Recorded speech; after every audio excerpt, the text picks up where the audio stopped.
walkthrough on the 2026 Jay Flight SLX 261 BHS. We're gonna go around the outside first, go over everything on the outside, and do the same thing on the inside of the camper. I will start back here in this back corner of the camper. So nice and easy back here. You got your big compartment door with 2 twist locks and then the key lock. And then the nice magnet above to hold the door open. Good countertop space in here. You do have a light switch, which will turn on kind of your outside blue mood lighting there. Nice big drawer that pulls open. And then we have your mini fridge. This is just a standard mini fridge, so the camper does have to be plugged in for this to work. And then right back here is just your control. So it's on 0 right now, which is off.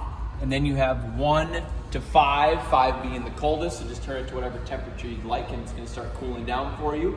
The mini fridge is plugged in right back here in an outlet, so you can unplug it if you ever need to. And there is another outlet above it, so you can use that for whatever you choose.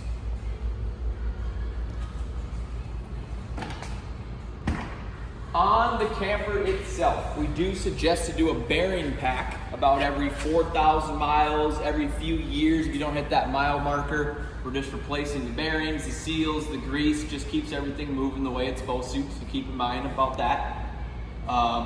Right here is your exhaust for your furnace. You're not doing anything out here. That's just the exhaust for it. This does get hot when the furnace is on, so just be careful if you're running the furnace. Right next door is a cable TV output. So the input's on the other side, which I'll show you when we get over there. This is if you ever set up an outside entertainment center. You can connect your TV into here, which would connect you to the on the roof antenna, or any cable you do connect on the other side of the camper. And then next door we have plugins for TV or whatever else you want to plug in here, which this is GFCI protected, and I will show you where that reset is inside the camper. Above all this, above the window, you have an exhaust fan inside for while you're cooking. This will vent everything out. It is closed right now. All you do is you pull down on that lever and it's open. That is something you can leave open. It is screened in. You're not gonna get bugs flying inside. Nothing's gonna happen while you travel. So you can definitely leave it open if you want to, or it just closes right up if you don't want it open there. We do have 2 outside speakers out here. The radio is inside and you can fade the music outside, so we'll mess with that again when we get inside. Right down here is your potable water, your fresh tank. So if I'm going to a campground without any water hookups, I can bring water with me. So this is where you're gonna put the water in. You could fill it with a bucket of water, or you could fill it with a water hose, whatever works. It just dumps right in here. So I'm gonna put my water in here. Once this tank is all the way filled, there's an overflow tube underneath the camper. It just starts pouring out onto the ground so we know that it's filled up. Or we have a monitor inside that reads empty, 1/3, 2/3, and full, so we can stop it at a certain level or know when we have to refill this. Once we fill this tank and we're done using it, you always want to drain it afterwards. That is right underneath the camper. You got a low point drain sticker. And then right here is the drain for it. So all we're doing is pulling out on the valve, and that's gonna drain all the excess water in the tank. You can leave it open while you travel for that little bit of water to get out of there. And then when we're done, we can close that back up just so it's ready to fill back up again. There is also some sanitizer you can pour in here every once in a while. If you are using this, I would sanitize it once a year. It just keeps everything clean inside there. Nice and easy. Coming to the door here, so we have it all opened up, steps down. If we're ready to go home, the steps just fold right back up into the door. One thing to keep in mind is make sure the door is all the way open so it has full clearance for the steps. And then to bring them back down, we just have this blue latch here we're gonna pull out on. Steps would drop right down to the ground, and we can adjust the legs on either side. So all I would do is push in here and I can go up or down, just so it's always nice and stable when I put it down on the ground. You do have your nice handle here. For travel, you don't want it sticking straight out, so you can lift up and fold it this way, or lift up and fold it across the door. There's no right or wrong way, just make sure it's folded into the camper during travel. And then the door itself, so the screen door detaches, so you can have the screen door coming. And then the main door has a latch right here. So if I'm just using the screen, you always want to make sure you latch the main door just so it's not flopping in the wind, banging against the camper. And you will notice you have a nice window on your front door. It is tinted, but it does not have a shade on it. If you want a shade like the rest of the windows, it's a Lippert thin shade. It just clips in right up top, and now you have a nice shade for the window, which you can get in our parts store. Coming along here, we'll bring the awning out when we get inside. Right down here, you have your stabilizer jacks. They're on all four corners. They're just for stabilizing. So you want to level the camper first. If you have to level front to back, you're just bringing your tongue jack up and down.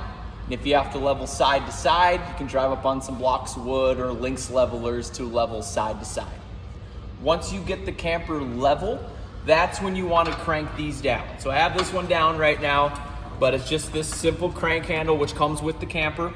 So I'm going to crank it to the ground. Once it hits, I just want to snug it up a little bit, and that just keeps the camper from rocking back and forth when I'm walking around inside or if it's a windy day. It is also a 3/4 drill bit, so if you have a cordless drill, you can zip them up and down with the drill instead of cranking it with the crank here. Coming up front to the A-frame, you would have a brand new Group 24 interstate battery in a battery box up here, all ready to go. There is room for upgraded batteries or multiple batteries if you do camp a lot without electricity.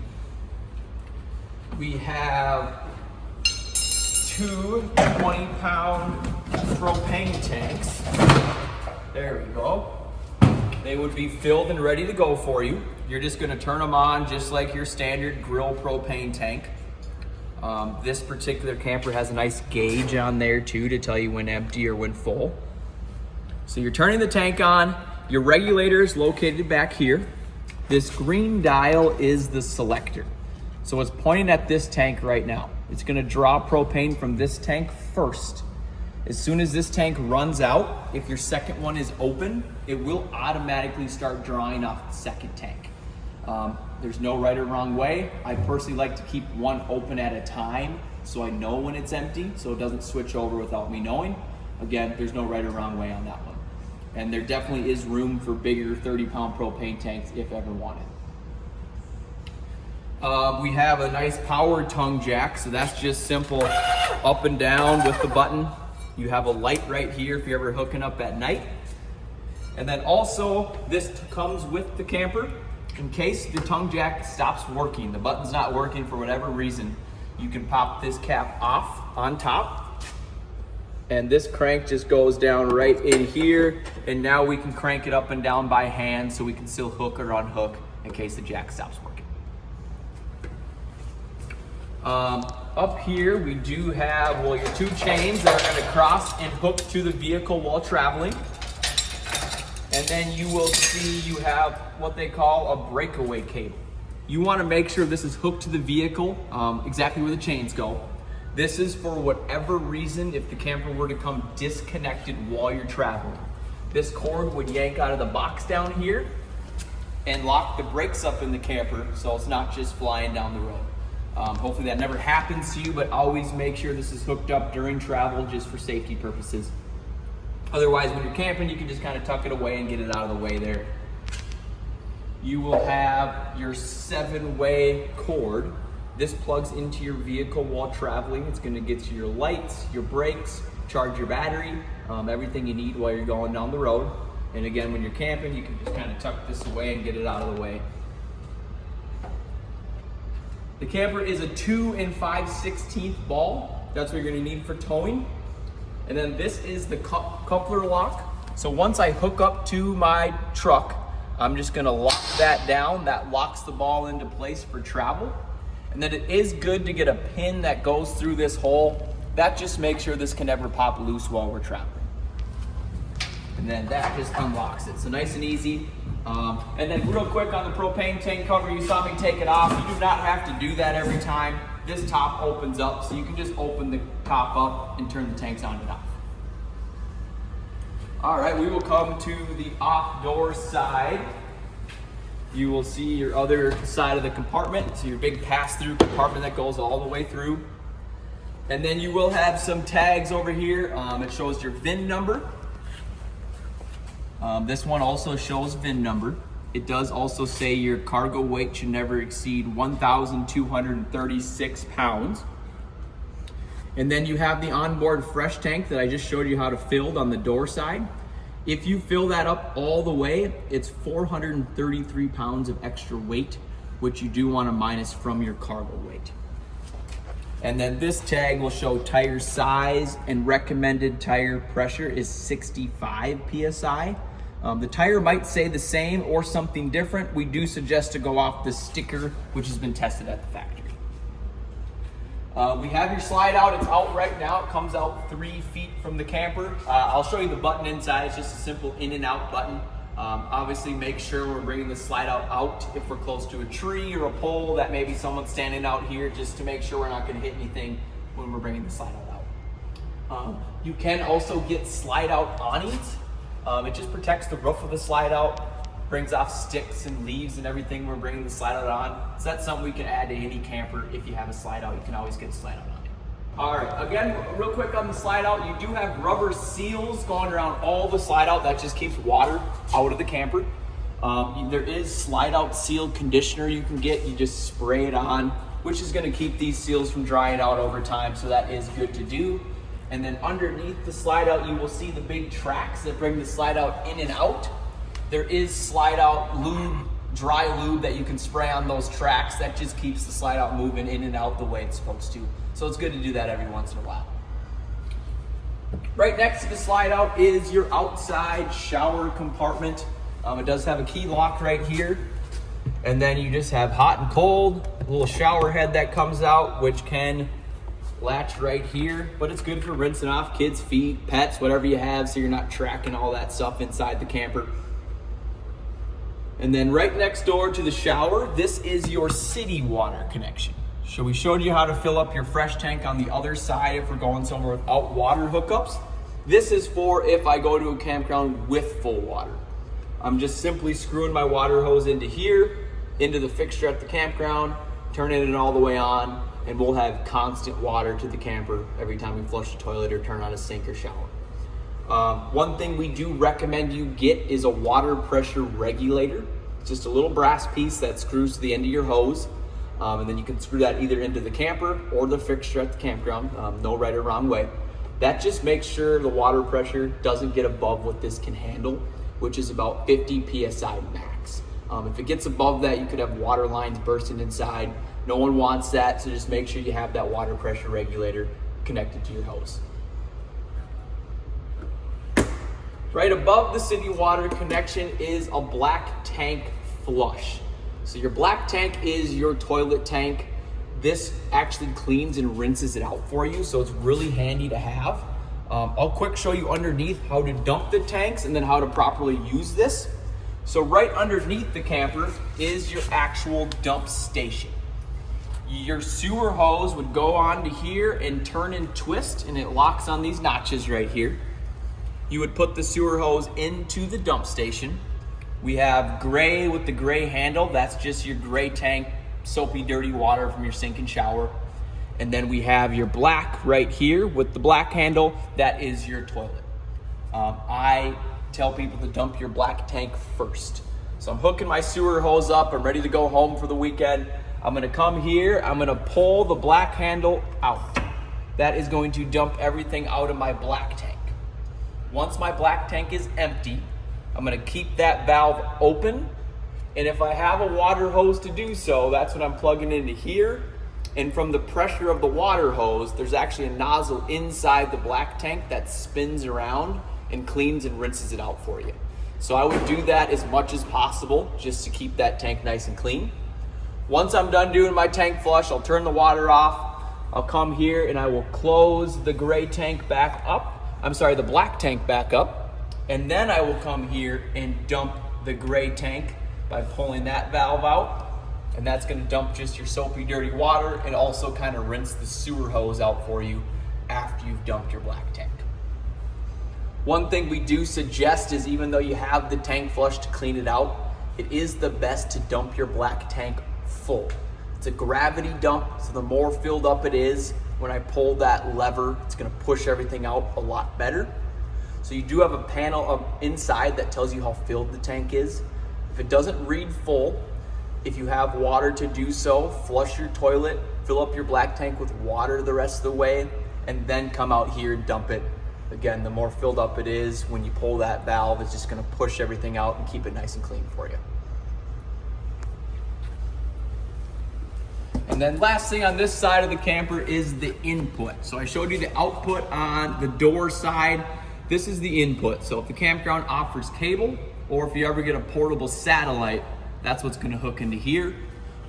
We have the antenna on the roof either way, so if we don't hook anything here, you should get some local channels in most campgrounds you go to.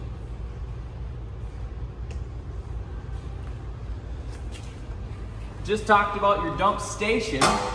No one wants to deal with the sewer hose if they don't have to, so during travel or when we're not using it, your sewer hose can go in the bumper. There's caps on both sides of the bumper so you can get it out whatever side works.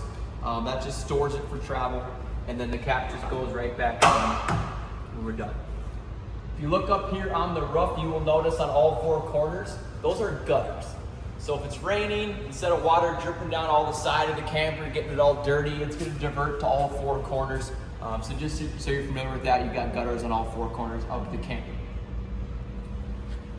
License plate holders, your license plate will just go right into here. We have a full-size spare tire. The spare tire itself is just mounted with some U-bolts back here, so it can be moved up and down the bumper, taken off, really whatever you want to do there.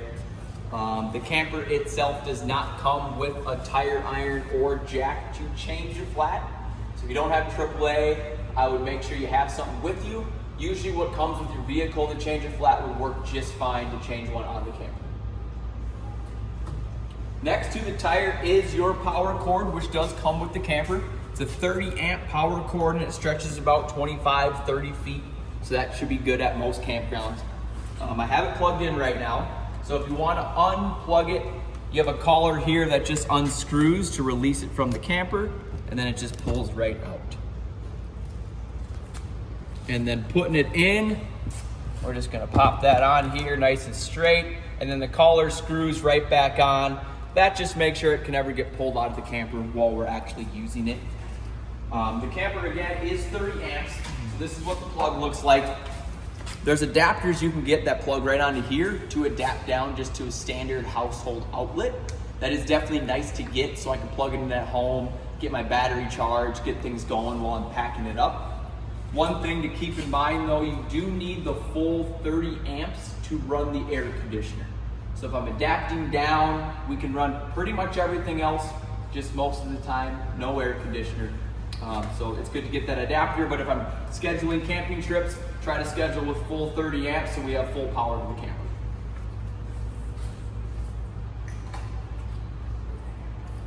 Next to the power cord is your tankless water heater. The tankless water heater is awesome to have. You have more consistent hot water, almost like a house would. You're not doing a whole bunch out here. You are actually physically turning it on inside and adjusting the temperature inside. You will notice you have an on-off switch out here. That actually activates the monitor panel inside. So if I turn it off, that panel inside will not turn on. Turn it on, then we can actually adjust it inside. So during the camping season, you can leave that switch on pretty much at all times, because again, you're turning it on and off from inside the camper. There is a 7 amp mini glass fuse in here. So if I go to turn my water heater on, it's just not working. That's the first thing I'd check, is that glass fuse. So I'd have one of those on hand just in case. And then you'll notice down here in the corner, It's a pressure release. It's also like your drain valve. So there's just a water line going through the water heater. So you open that up, that's gonna drain the water out of there. Really the main reason is to do that before winterizing. Also, if I'm not gonna camp for a while, I like to drain all my water just to get all the water out of the line so it doesn't get kind of stagnant and smelly over time.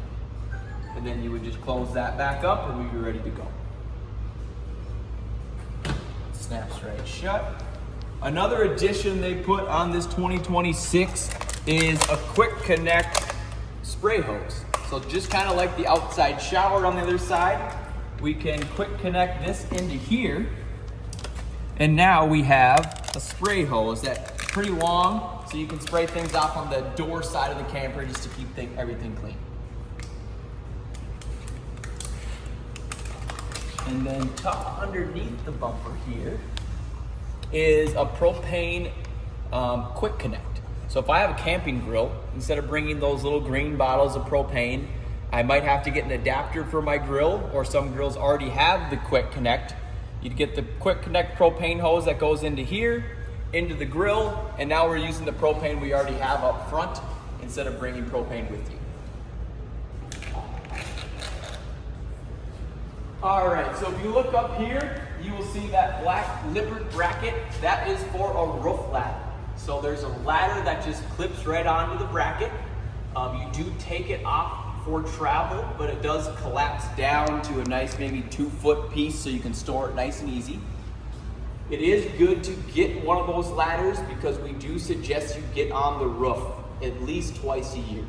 The reason being is you have sealant around all your vents up there.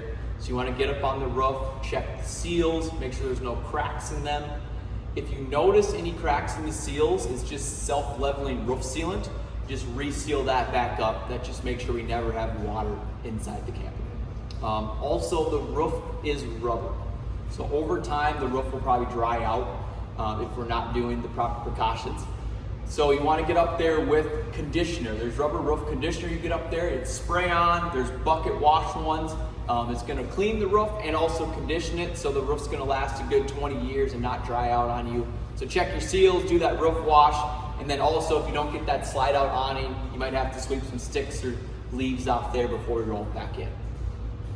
And then last thing on the back wall is that other bracket that is prepped for a backup camera. It's wired for a Furion or a VisionWorks backup camera. So if I decided to get one of those, it's just a plug and play. All the wires are there, ready to go for you.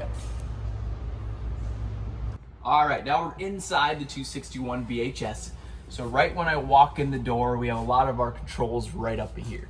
So first off, we have some light switches. This first switch on off will actually turn on the LED light going down the awning, which you can have on when the awning's in. And then the second switch is the main ceiling lights.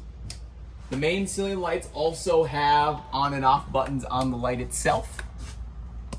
And then you will have lights throughout the camper that might have their own switch, or they are just click-on lights like this one above your kitchen sink.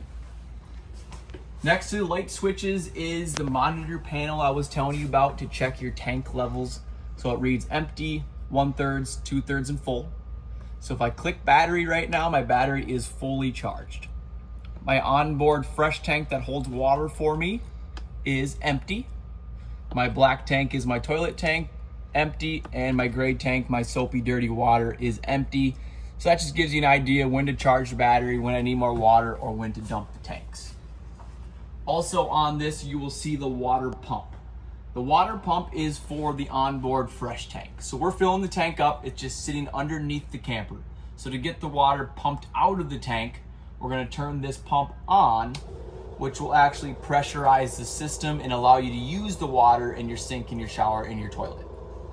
If we're hooked to a water hose outside, that is already pressurized, so we do not need the water pump. Again, that is just for your onboard fresh tank. And then down here, we have awning in and out and slide out in and out. So your awning is super simple. It's in right now. If I want it out, all I'm doing is holding out on the switch. And this does run on your batteries. You do not need it plugged in for this to work.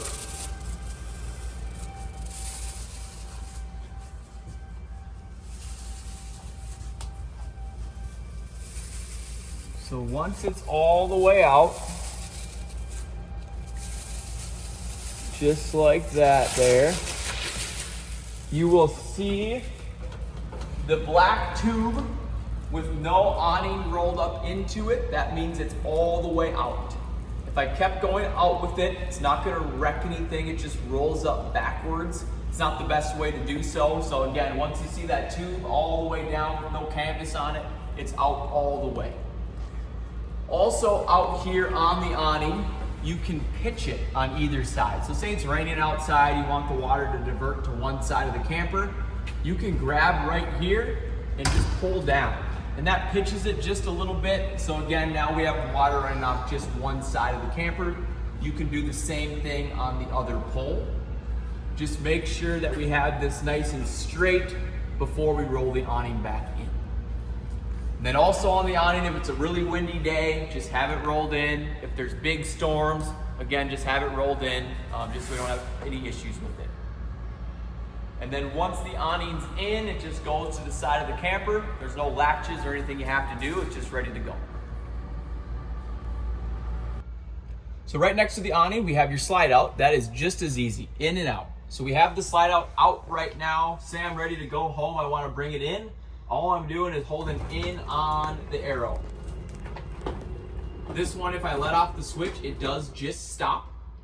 Just keep in mind, if the slide out's not all the way in or all the way out, it does not have the full seal. So if it were to rain, you would get water inside. So personally, I'd either have it all the way in or all the way out. And if I'm going out with it then to bring it out for camping, we're just gonna hold out here. And once you hear that sound, that cranking sound, that means it's out all the way. It'll make that same sound when it's in all the way.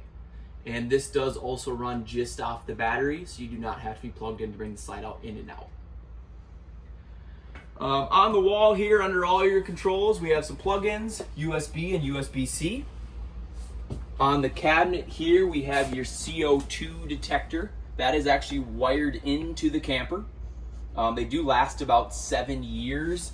So if it beeps at you 4 times multiple years from now, that tells you it needs to be replaced. Or if it continuously beeps, that tells me there's some sort of leak inside the camper. So just keep an eye on that. And then we do have a smoke detector right on the ceiling here. That is just a 9-volt battery. We will peek into the room real quick here. We do have a ceiling light switch right here, which will turn on the main 2 ceiling lights. And then you do have a couple underneath the bed, or above the bed, I should say, which are just on and off by hand. Plug-ins on both sides of the bed. We do have nice privacy doors, which have buttons for travel. Otherwise, they just slide right over. And then make sure, again, they are buttoned so they're not banging back and forth while you're traveling down the road. There is storage underneath the bed. Nice shocks to hold the bed up, and then you have a big storage area. And then if you look over here on the wall, you will first see TV bracket location. So there is a big 12 by 12 backer in the wall. So if you wanted to get a bedroom TV, you can mount a TV bracket here. There's really no specific bracket you need. I would say if you get a bracket that swings out, make sure it locks into place, again, for travel. And then we have your plug-ins and your cable connection up here on the ceiling. And then next door, this camper does have solar panels already on it. So there's a 200-watt solar panel on the roof, which will keep your battery charged if we're camping without electricity. And this is just the solar panel charge controller. There's really nothing you have to do here. You can scan through it and see your battery levels. But if the solar panel's up there, you have this, you cannot touch this for years and it's doing its job. So there's really not much you have to physically do with your controller here. And then down below all this is an emergency exit window. So if I ever had to get out of here real quick, the screen just pulls right out. This releases, and the window is on a hinge, so you could flip it up and jump out if you needed to. Otherwise, it does latch right here in the middle, and you can use it just as a standard window.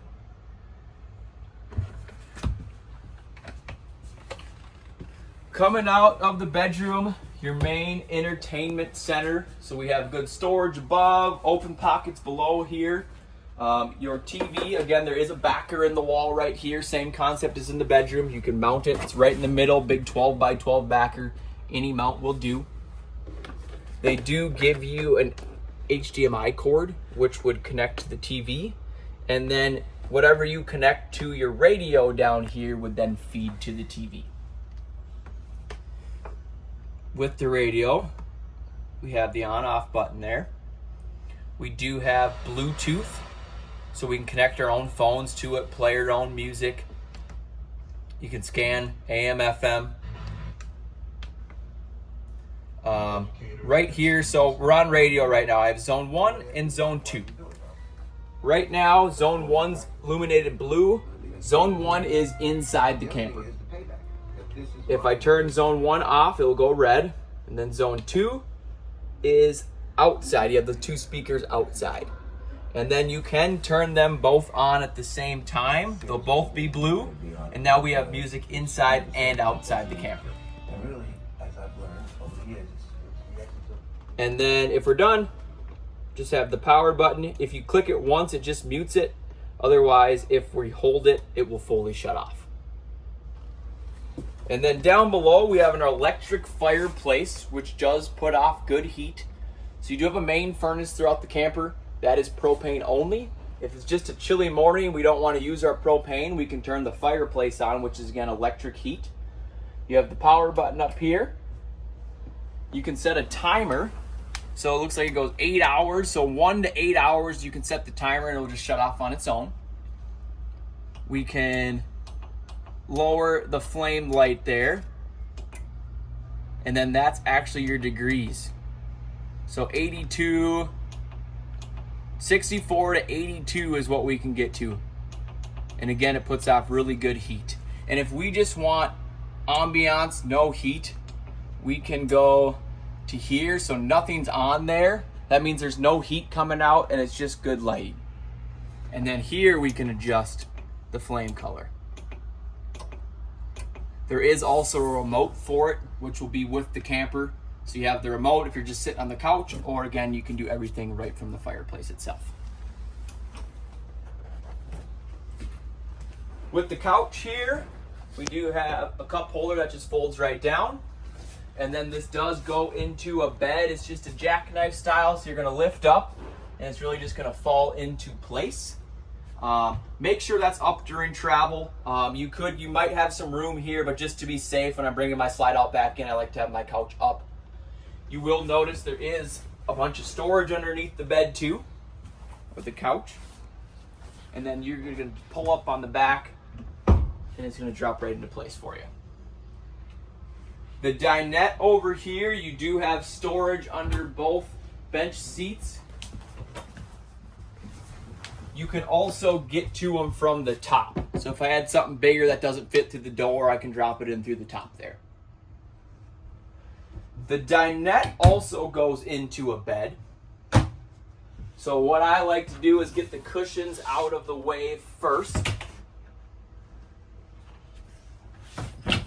And then the table is just on these 2 legs right here. So if I want to make it into a bed, I'm just going to come here and wiggle them off the bars. So sometimes the bars will stick in the floor, sometimes they'll stay in the table. But then these bars just remove right from the floor here. And then the table itself, always do the rounded side facing out.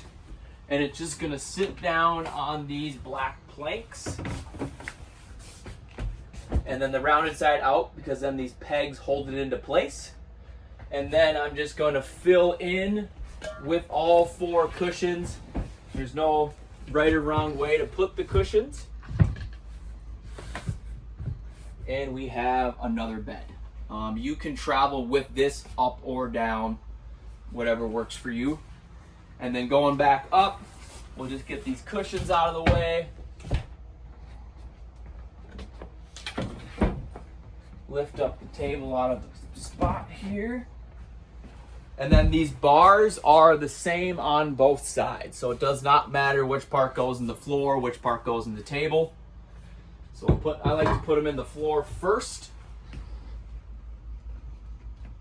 And then we're just gonna put the table on top, just kind of guess that first, and then get underneath here and actually make sure they are fully latched up there.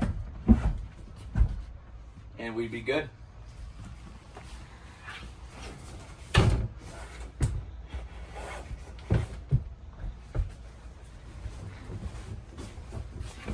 There's plugins all over the camper. We got more USBs over here, more outlets on the side wall.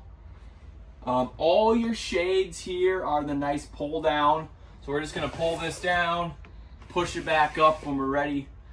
And then your window latch on this one folds down, window slides over. And then on the side walls of the slide out, this one has two latches that you push in and lift up.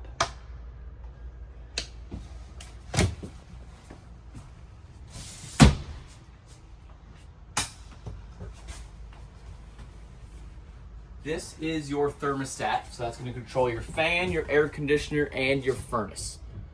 So we have the power button there, and then we have different modes. So right now it's on cool mode, which is air conditioner, and we can adjust the temperature up and down however we choose. So I have the air conditioner on right now, and remember we need 30 amps to run that. If we come over here to the ceiling, this is actually where the air conditioner is located. We have these two side flaps open right now, so that means the air is mainly going to come out just right here. If I close these up, then we have ducts on the ceiling, and now the air is going to go throughout the whole entire camper. We do have an air filter up here, and you'll see it's nice and black and clean right now. You'll see it get dusty over time. Just pop this bracket down, clean the filter, and it's reusable. You can put it right back up. And back over to the thermostat. So I'm done with my air conditioner. I'm gonna hit mode, and it's gonna go down to heat. So all I did was hit the mode, down to heat. Again, we can adjust the temperature. This furnace is propane only, so make sure if we're using this, we have good full propane tanks, because it does take a decent amount of propane. The furnace is located right underneath the refrigerator, but then we do have a few ducts down towards the floor, and that is where heat comes out of. And then we could go back to mode and go to just fan, and that's just gonna circulate air for you if you don't want the full air conditioner going. And if I'm done using everything, there we go, hold it, and it will shut all the way off. Coming this way here, we have sink, your one ground fault reset for the whole entire camper. So if any outlets aren't working, this is the GFCI reset for the whole camper. And then storage below, and some vanity storage there. Into the bathroom, we got your toilet and the shower in here. We do have a light switch on the wall.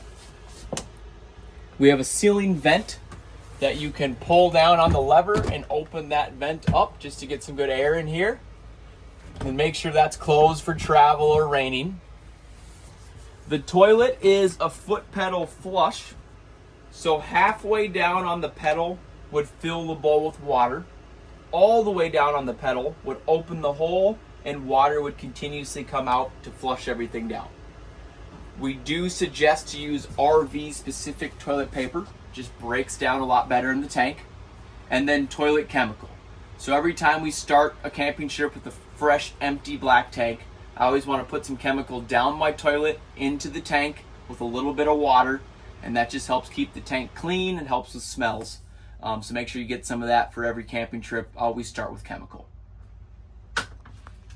And then the shower, hot and cold.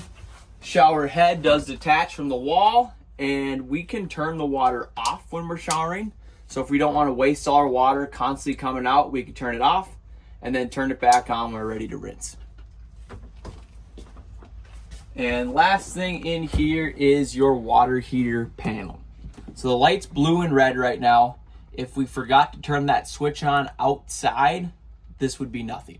And again, you can leave that switch on outside during the camping season, because now we're actually going to physically turn it on. So power reads my outdoor temp at 69 Fahrenheit. You can adjust Celsius to Fahrenheit on the water heater itself, and then we can adjust the temperature. So 122 is the most, and then we can just go down if we want to. So 113 is where I want it. We just let off the switch, and now it's going to heat up to that 113 degrees. When we're done using it, done camping, you can really leave this on during the whole camping trip if you wanted to. Otherwise, we just push power and it's shut off and it's ready to be put away. And bunk beds, 2 full-size bunk beds with 600-pound capacities. USB plugins up there, air duct up here, which is really nice for the top bunk. And then we do have a window on the bottom bunk, which is that same style emergency exit I showed you in the bedroom. And then on the bottom bunk, this does actually flip over. So now we can use this for storage, get to things, maybe even put a bike in there while we're traveling. So it's a really nice option to have. And it looks like you have a little heat duct under here too.